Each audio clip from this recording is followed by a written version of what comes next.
நிலைத்திருக்கிறார். அன்பில் நிலைத்திருக்கிறவர் தேவனில் நிலைத்திருக்கிறார்.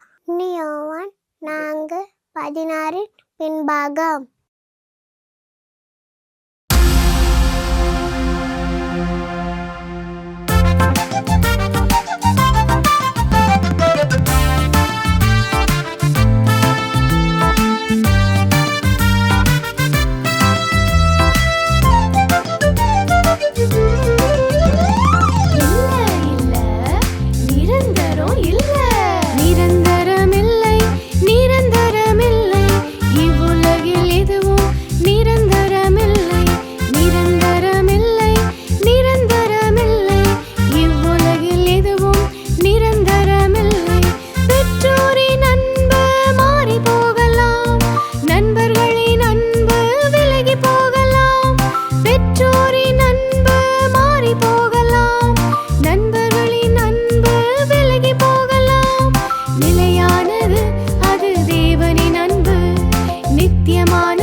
தேவனோட அன்பை தவிர வேற எதுவுமே நிரந்தரமானது இல்லைன்னு இந்த பாட்டு மூலமா நம்ம தெரிஞ்சுக்கிட்டோம்.